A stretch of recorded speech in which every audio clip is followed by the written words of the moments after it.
going on, everyone? So in today's video I'm going to go through a little bit of tuning with you. I'm not a pro tuner or anything like that, but I do know how to make a decent base map for these D-series engines. The concept, basically the B's, the H, the F's, they're basically all the same concept, but ignition timing is one thing that's important, fuel is another thing, and air-fuel ratios is the most important with all of this. But I'm not going to go into too crazy a detail, but I'll kind of show you a little bit of what I do to clean up my maps and stuff like that. I'll go into more detail in like the parameters and stuff like that in another video, but in this one I just want to kind of show you how I data log and stuff. So let's get started with that process. Alright, so we're going to go data log some pools. Now I'm not going to be able to get the full potential out of it yet until I get my 4-bar map sensor, but we'll go and see exactly how good it pools right now, check the data logs, and make the adjustments that I need to make. Alright, I'm going to pull over real quick. I'm going to clear all of this out. Now we're going to give it some.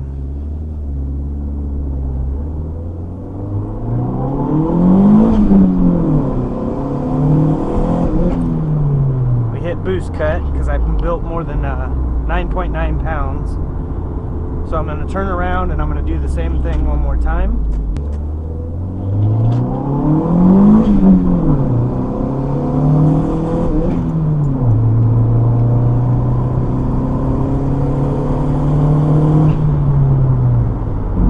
Stayed in pretty decent air-fuel ratios. It was in the 12s.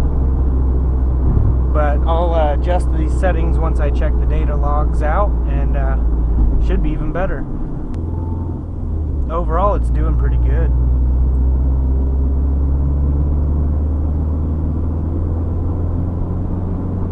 Getting slightly into boost. Alright, cruising at 45. I am at 16 to 15 air-fuel ratios. Not too bad. Now I'm in the 17s. So it is a little bit lean while cruising, which isn't a bad thing. That just means I'll save some fuel. And once I get to the house, I'll show you how I go through the data logging. So I'm at the house. As you can see, the air-fuel ratios are pretty nice. Now what we have here is all of these here, like it says 13.52 right here. That is the air-fuel ratio at that RPM with that much throttle. It's kind of hard for me to explain. I'm not a pro tuner or anything, but basically you'll have these numbers here and you'll want it to be within your specs. So like all of here says 14.70. You'll want it to be really close to that air-fuel ratio. And then it goes to 1350, and then in this ratio it's 1250. Now when under boost, a lower 12 to a mid 12 is about really good, at least in my experience. So when I'm under boost and I'm hitting these 12.50s, that's not bad. So I'm gonna go right here. It says show recorded data logs for Lambda. So that recorded whenever we were getting on it.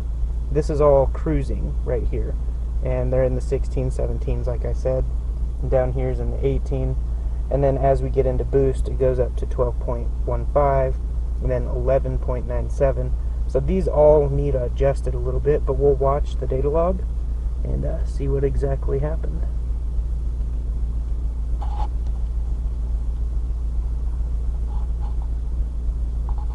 And this is where I get on it, and we're at 12.24 is what I saw on one of them in this section right here, which I will show you in just a moment, because there's high cam profile and a low cam, which this doesn't have VTEC, but it still has the high cam and the low cam.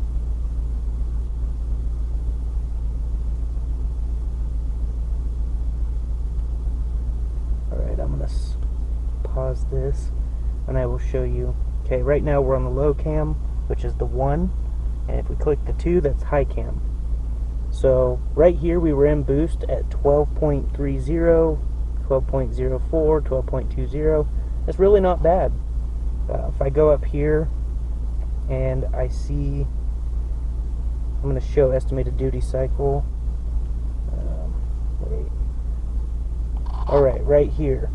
If you see these negative 2%, negative 1%, negative 3%, if I were to give this just a little bit more fuel, I'd be within my 12.50 at wide open throttle under boost.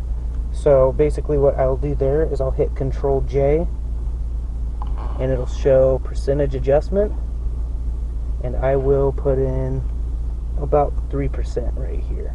So next time I get on it, this should be closer to 0, but right now they're at negative. So I just needed to add a little bit of fuel or take a little bit of timing away. In this case, I added timing where I should have added fuel, so I'm going to go ahead and undo what I just did. I'm going to undo that, and instead we'll put fuel there in that spot. It says we need about 2% fuel, so Control J, and I'll add 2% of fuel. And so next time we get on it, that should be a lot better. Now this says we need to add 9% of fuel, well, roughly 10%. So what I'm going to do is I'm going to adjust that.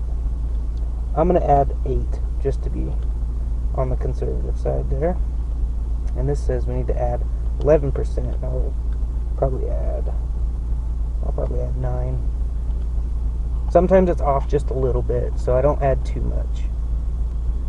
But yeah, that's the high cam side of fuel, and then this is the low cam side of fuel. So when I'm not in boost, I'm pretty much all in the low cam side, and once it starts getting into boost, it switches over to the high profile side, which if you're working with VTEC, there's a whole lot more to tune. Since this is a non-VTEC, it's a little simpler to tune. But these percentages here all could be adjusted, especially whenever I'm like cruising at 3,200 RPMs. Let's see, we're sitting 18. Right there I was cruising at 45 mile an hour at 4,500 RPMs.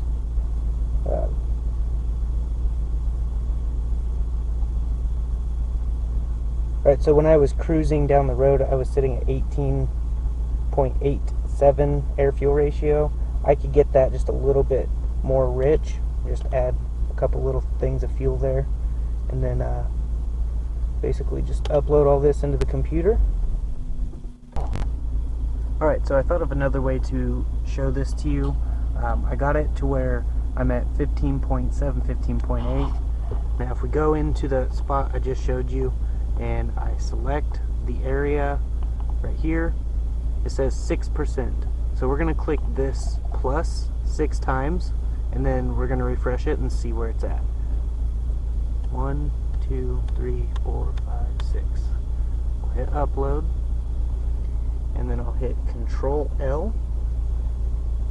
Now it says we need about 4% more, so I'll go 1, 2, 3, 4, click it, Control L. See how it says 0%? Now check this out. It gets us right within our specs where we need to be. So that's basically all I'm going to show you in this video. I'll probably get on it again once I get more tune done, but yeah, I just wanted to kind of go over some things and how to tune, how to set things up in the Hondata. Like we have closed loop here, which this is where you put in your wideband information, voltage offset. We've got protections, overheating 216 degrees, what I have mine set at. And we got TPS, which this one's pretty cool. If you see right here where it says 3.87%, if we go read, that's what it shows it is at closed. And if I floor it right now, which the engine's running, I'm not going to do that, and then I floor it, hold the pedal to the floor, then hit read again, and it sets it from 0 to 100. So that way when I'm not moving, TPS is at 0% because I'm not giving it any throttle. But as soon as I give it some throttle, it moves. So you want to get all of your settings up here in the parameters set properly. I can go over all that later on, like disable a knock sensor, disable ELD, disable injector error. We got VTEC, you can make the crossover, lower and upper boundaries at whatever throttle you want. Like this is at 50% throttle, minimum 9 miles an hour. You can make this 0 miles an hour to where you can hit VTEC sitting still. There's all kinds of cool stuff you can do with Hondata. That's why I love Hondata. Now a lot of other people prefer this map right here, the 3D, but I prefer the 2D. You don't want intersecting lines. If you get intersecting lines, it could be an issue when getting on it. But yeah, if you guys want me to do more videos like this, kind of going over the things I do know, I can definitely do that, because this thing's running fantastic now. I'm really happy with it. I just wanted to give a shout out to everyone who's helped keep me going on this build. And I'm not even close to done, guys. I have way more coming. I haven't even put the forged motor together yet. Still have to buy parts for that. But the more videos I get out, the more content I make, the more income I can create with YouTube to put more car parts on. So I have my normal job that I do, more motorsports, where I modify cars. I do interior cleaning, modifications, so on. But my second source of income is YouTube. So I just want to thank everyone for watching my videos, and if you guys want more content like this, definitely let me know in the comment section below. I'll use screen capture next time, because it makes it a little bit cleaner and you can actually see what I'm doing better. Just wanted to test out my new 4K camera. I might be recording in 1080p just to save some space. But if you're new here, definitely consider subscribing and turn the bell notification on so you get notified of every upload. So I'll see you guys in the next video, but until then, God bless.